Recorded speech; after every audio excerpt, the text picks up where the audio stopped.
dito ang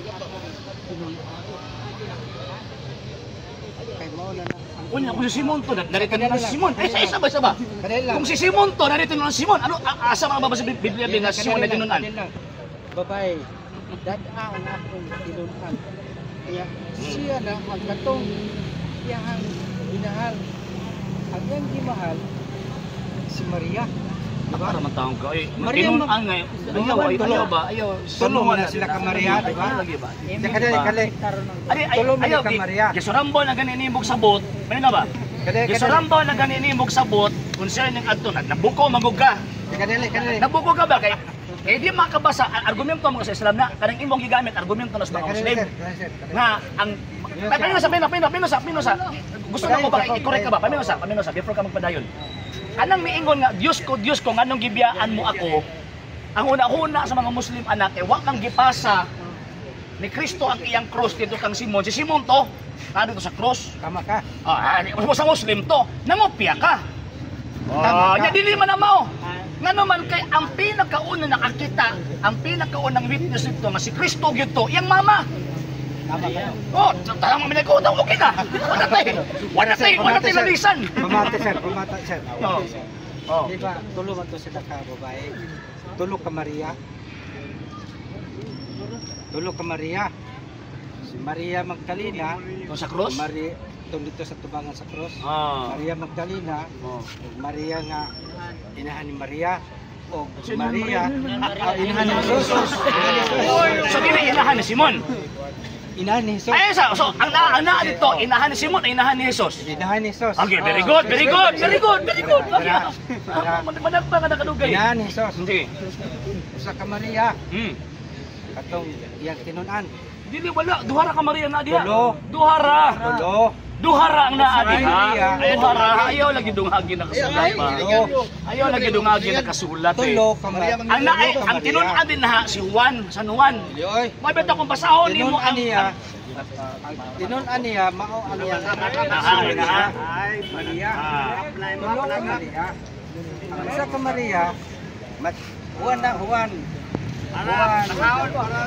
Juan. Unya mingon siya sa tinunan. Tinunan, kisa mga tinunan. Babae na.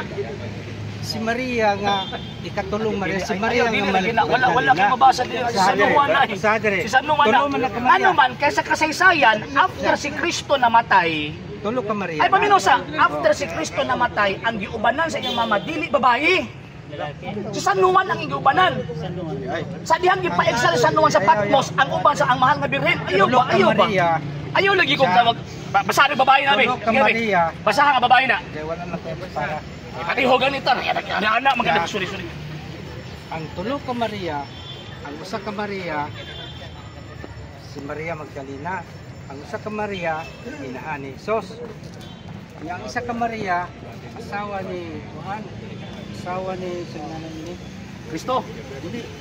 Sumala. Unya, ingon siya nga. Usama, basig. Mukopya na po ka ito kang tawag ining Dan Brown. Unya, ingon siya nga. Meet. Ingon siya nga, babae. Mauna ang atong tinunan nga minahal. Pagkaugawa mo yung mukha. Hugaw ka pangunawa ba? Diba? Hugaw ka pangunawa na. Kami na, pinahal. Mas maayo nga makabalo ka ba? Mas maayo nga makabalo ka ba? Lisod kaayo nga magbasa ka Biblia. Ang imong bayan ni San Pedro. Ang imong bayan ni San Pedro.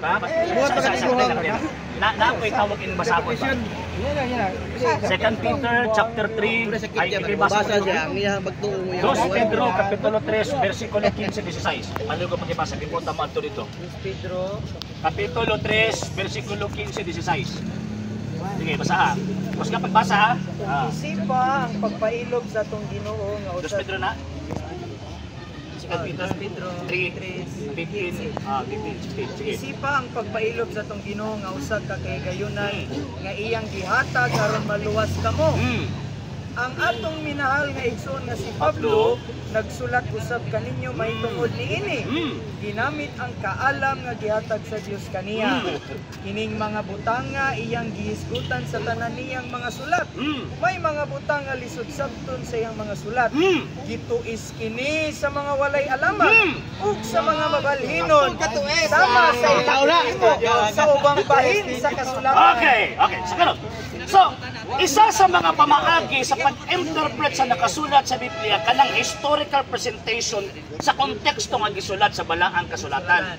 Sige daw, kung tama na ang imong interpretation, ingon makagituis na ko, unsa nga klase nga tools of interpretation. Paminaw, pagutan ta ka. Unsa nga klase, ingon makagituis na ko.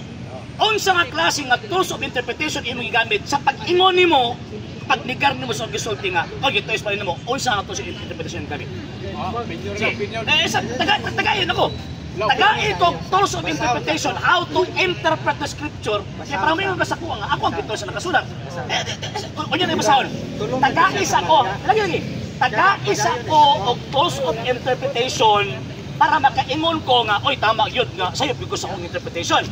Tagaiuna ko og tools of interpretation or kanang exegesis nga para makaingon ko nga tama ang imong impuan nga mali ko. Sige daw, tagay ko unsa nga klase ka tools of interpretation gamit. Tigas man tayo yang di ba? Di pa mina ba? Dugayan na makasabot gyud di ba pamina ba? Isa pa. Mubasa gani kag Biblia, paminaw. Dili pwede imong unahon na isud nimong Biblia. Exegesis na. Paminaw. Di ba Paminaw. siya nga gituis? Ang akong gipangayo sa imuha, tagai ko og tools of interpretation of interpreting the scripture kay para tama nang imong giunahon na nga akong gituis. Sige daw. Di ba gibasa niya nga gituis? No, gibasa niya. Karon niingon man ka nga ang katong babae si Juan nga tulo man sila ka babae. Tagai gani ko og tools of interpretation lagi. Lagi ba? Wala man kay basis. Kanang imong argumento baseless na. Sala ba isa paminaw. Nimo ang tulo ka babae. Isa paminaw sa.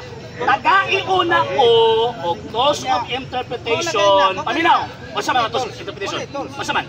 Gituis nimo. Dili man na maoy sa dili man na maoy. Maria.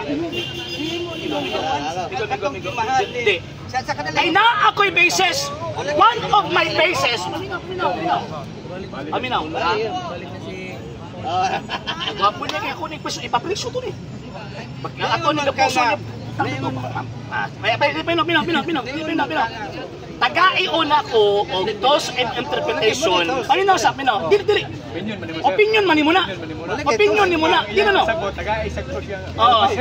Anong basis ba? Kung unsa no pag-interpret ang scripture. Sige. Kay niingon man ka nga si Juan ang minahal ni Maria. Nga ang tulo ka babae nga iyang gimahal. Imo na mag-present pa lagi. Ikaw na nga dili sa Juan kinsa na? Katuyang si Maria Magdalena. Pasaha. Tulo ka Maria. Pasaha nga si Maria Magdalena. Isa ka ng tinunan ang babae. Asa man tong ganyan Sa nawan. Pasaha.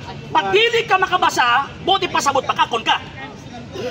Ay lagi, basaw na gini mo.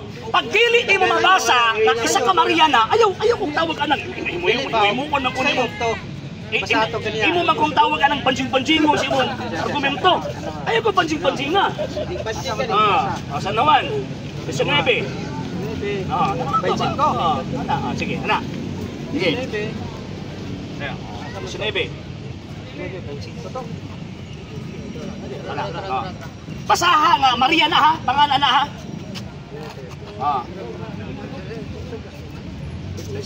Sige.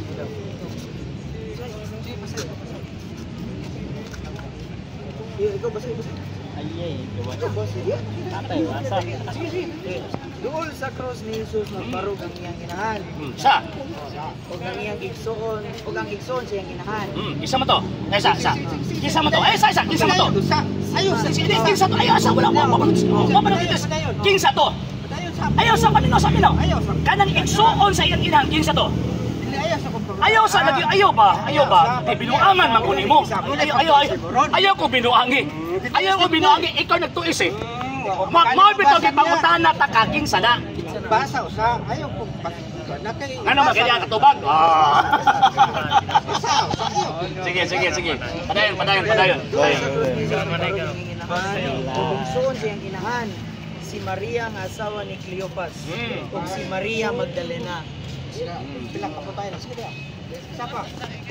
Sa pagkakita ni Jesus sa iyang inahan ug sa tinun-an nga iyang gimahal nga nagbarog dito, miingon siya sa iyang inahan, babayi, siya ang imong anak.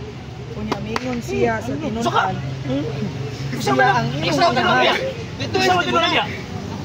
Kisa mo tinunan dia? Taka lang mo. Botak! Ay, sayo, no. Lahi. Ang mga karakter nga gisgutan sa St. John, ikaw mi nagtuis. Nga naman, imong gisod ang imong nahuna din sa Biblia. Imong gisod ang nahuna sa Biblia. O laki ba, sanuhan eh? Mauli ka makatras? Ayaw sa lagi ba? Kung may mabasa ko sa Biblia nga kanang kinun-an mahal sa nuwana, mauli ka sa makatras? Manunois ka. Nabasa dito sa Juan. Ikaw ang nitois. No. Ikaw ang nitois. Maria. Ikaw ang nitois. Balik ka. Balik ka. Balik ka. Okay. Juan dito nga. San Juan.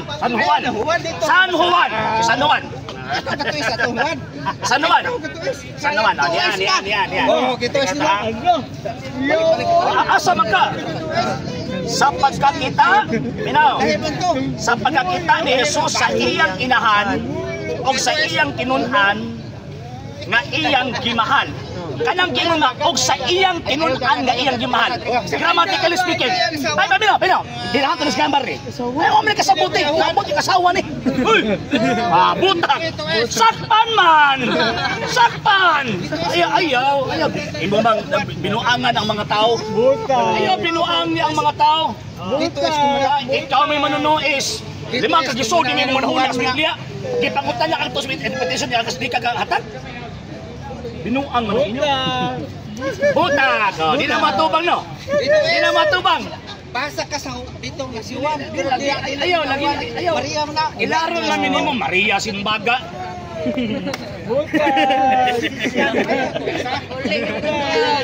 Muli juga mga atras. No. Ang mga karakter nga nakasulat sa Balaang Kasulatan, klaro kaayo, distinct na ang mga persons. Igsuon sa mahal na birhen, si Maria Magdalena, pagkauman ang iyang kinunan nga iyang gimahal. Kinsa man tinuod iyang gimahal? Nakabasa ba sa Biblia nga naa tinuod ang babae nga iyang gimahal? Pataka lang. Basado na sa 12 ka mga apostoles o babae niya. Ayaw lagi. Binuangan mo. Binuangan. Ang masod lang nimo sa imong bulsa katong mga tao ay hanaw sa nakasulat sa Biblia. Pero ang mga tao nga nagbasa sa Biblia o nakasabot sa nakasulat sa Biblia, di mo binuangan. Di man ka nakasulat, tinunan babae na. Pagka hugaw ba niyong pangunahuna? So nahulog si Kristo na uyab. Kisa man ang pangunahuna. Panghuna-huna na sa mga Gnostiko nga imong gikopya.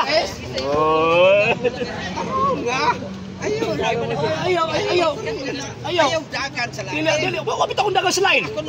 Mabit og ipangutana ta kaganina unsa nga klase nga tools interpretation imong gigamit ay para makabalo ko kung tama ba yung interpretation. Uy. Alam. Sagad lang. Pasagad lang. Di ba ka babae na tinunan? Kilatan biya ka na. Kilatan biya ka na. Gibinuangan niyo mo nakasulat sa Biblia. Basahan na. Mag-continue ka to. Basahan na biya sa inyo. Kamoy maghukom. Ayaw mo gagan pilain. Kanta na. Nahulog nga ang iyang interpretation kadtong babae same sa tinunan. Pataka lang. Remember ang writer si St. John. Unya ang konsepto sa gitawag sa mga writer. Pamina. Unsa man si Jesus bayot? Sunay asawa si Kristo.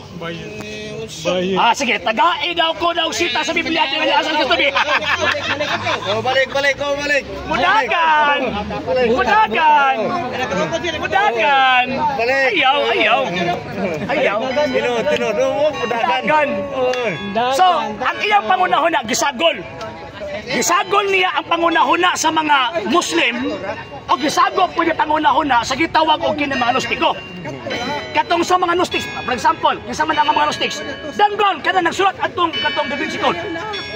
Na ang iyang gisulat nga ang katong naa dito ang uyab si Maria Magdalena pataka lang.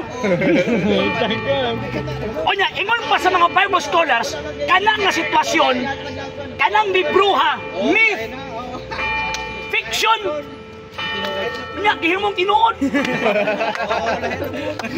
Nuko, murabag kuan ba? Murabag no limitang hiri ba? Fiction to. Sabta to. Sabta ikaw may kasabot gipangutana ba daw ang tos interpretation di katubag. No. Ang pag-interpret sa scripture kinahanglan na kay background how to interpret the scripture. Kung mubalhin ka, tuis Sila, ikaw minanuis. Ikaw minanuis. Okay. Taga ikog to sa interpretation na, di ko siya pag-interpreta. Wala! Udagan. Kaya naman, nakakomment akong kalaban at atong amigo of fallacy of non-sequitur. Non-sequitur man na, it does not follow. Problema din po sa kasabot po. Palasyos man na. Walay mga great Bible scholars nga nag-ingon ka ng word na tinunan nila, reference babae. Wala eh. O niya, mismo ang mga writing sa mga fathers na tinunan sa mga apostol, kanang gitawag og tinunan nila, refer na ang San Juan. para makasabot. Masagad. Ang lisod ana, tigulang na bayata, simbako ba, mga matay ta, tingkag ko na si pero lima kag binuangan ang kasulatan. Ayaw. Liman ka, tanawa ra gud ha. Ang argumento niya, Ayaw balhin. kadto daw namatay, kadto daw namatay sa cross si Simon to. Si Simon to. Karon si Kristo na. Kano na may asawa si Kristo? Kino na iyang imahan? Di ba? Inconsistent ang iyang tawag ining interpretation. Ang iyang pag-priba primero, ang gilansang sa cross si Simon. Karon kini ingon mas Kristo nga o sa tinunan gay ang gimal. So therefore si Kristo na asawa. Pataka lang. So di na si Simon. Si Kristo na. Wala. Bahaw. Panos ka argumento. Panos. Kamura nagsulti. Panos. Ako nagsulti. Yo, ikaw nagsulti ganina. Babit to nga ni ato dito, iniban ko. One of the proof na si Kristo na tungod sa iyang mama. O niya, kaya di man sa kalusot, instead of dito sa mga ato ang Kristo, ni atos word ni tinunan. Wala siya mo sakay sa argumento ba ito katong mama. So buti pa sabot, bangkaruta. Argumento sa mga tao, baka na ito palusot. Ba? Palusot ba na? Mo na ko iwaton report. Ang style ba para inong tinuod iyang tawag anang kuhaon argumento sa Muslim, kuhaon ang argumento sa Gnostic kapag man iyang danon. O niya dili man mahimong consistent. Nga naman, kaya kung si Simon to, bungkag iyang argumento nga naay uyab si Kristo. So therefore katong ingon na og sa iyang tinuod ang iyang imahal, di man to si Kristo. Simon man to. So therefore si Kristo wala uyab. Simon to. Simon magkato. Dili. Yung mo sa si Kristo to. Bot-boton. Si Juan man daw ang minahal. Bot-boton. Bayot si Kristo. Siya mo na.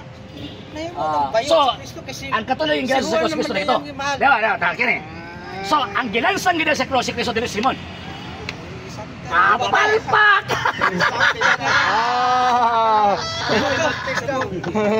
Palpak! So, buti pa sabot, katong pag-ingon niya ganyan, pag-insist ganina, iyang gi-insist nga, si Simon tong gilansang sa cross, kaya wa magibnabasa, nagibalik ang cross, so therefore, bot-boto! Bot-boto! Sa hindi pa po nakapag-follow sa mga pages po natin, i-follow nyo po yung mga pages po natin, RJ Horolanciano II, TV Apolia Punto Argumento page, Kuya Apologist TV page, and RJ's Vlog 2022. And pwede rin po kayo mag-send po dyan ng Facebook stars. And also, sa ating po mga channels, sa hindi po nakapag-subscribe, i-subscribe po ninyo yung mga channels natin, The Lay Catholic, Apologist International Official, RJ Sano II TV, Kuya Apologies TV, and Barrio Kawayan Religious Forum. And pwede rin po kayo mag-send po dyan ng super sticker, super chats, and super thanks. And maraming salamat po sa mga kapatid ko mga Katoliko na always pong tumutulong sa programa po natin. Maraming salamat po. Nang dahil po sa tulong at suporta po ninyo, ang programa pong ito until now andito pa rin po sa social media. And until now din po, nangangailangan pa rin po tayo sa tulong at suporta po ninyo dahil wala po kami magagawa rito mga sir, mga ma'am, kung wala po yung tulong at suporta po ninyo. Sa gusto pong tumulong, sa gusto pong sumuporta, pwede po ninyong ipadala ang tulong at suporta po ninyo sa pamamagitan po ng ating mga account numbers dyan po sa ating pong screen. And pwede nyo po kaming i-message sa ating pong page kung via remittance po yung ipadala po ninyo. Maraming salamat po in advance.